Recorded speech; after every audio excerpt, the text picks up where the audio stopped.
ஏன்னா இது 200 நாள் தியேட்டர்ல ஓடின ஒரு படம். அப்ப ஆடியன்ஸோட ரிசப்ஷன் நீங்க எப்படி அதை கிரகிச்சுக்கிட்டீங்க? அப்ப நீங்க தியேட்டர் விசிட் எல்லாம் போவீங்களா? ஆமா ஆமா ஆமா அது பெக்குலரா இருக்கு. நானும் இத்தனை வருஷத்துல வந்து அந்த கிளைமாக்ஸ்ல மொத்த தேட்டர் எந்திரிச்சு நான் பார்த்தது கிடையாது. மொத்த தேட்டர் எந்திரிச்சு அப்படியே அந்த அந்த அந்த குட்டி கேரக்டர் அடிச்சு அந்த வேன்ல தூக்கி போடுவாங்க. அப்ப பார்த்தா மொத்த தேட்டர் எந்திரிச்சிருவாங்க, நெகட்டிவா கத்துவாங்க, கத்திக்கிட்டு ஒரு மாதிரி எந்திரிச்சிருவாங்க. நிறைய பேர் வந்து கை காலெல்லாம் உதறிடும். என்னோட அசிஸ்டன்ஸு அவங்க எல்லாருக்குமே பார்த்துருக்கேன், தத்துன்னு உதறும்.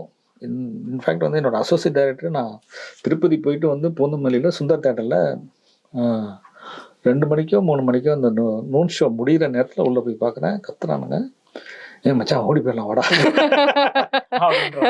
நான் பிடிச்சி நிப்பாட்டினேன், நில்றா இது தாண்டா எதிர்பார்த்தேன் அப்படின்னு. எனக்கு தெரியும், எனக்கு இந்த ரியாக்ஷன் வருங்கிறது நான் ஃபீல் பண்ணியிருந்தேன். அதைத்தான் அவங்க வந்து ரியாக்ட் பண்ணுறாங்க.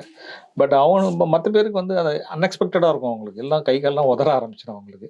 இது கிட்டத்தட்ட வந்து ரொம்ப நாள் வந்து ஒரு 15 நாள் 20 நாள் 25 நாள் வரைக்கும் அந்த கிளைமாக்ஸில் மொத்த ஹோல் தேட்டரை எந்திரிச்சு நிற்கிறது நடந்தது. அது எனக்கு ரொம்ப ஆச்சரியமாக இருக்கும். அது வரைக்கும் எந்த படத்துலையும் நான் பார்த்தது கிடையாது.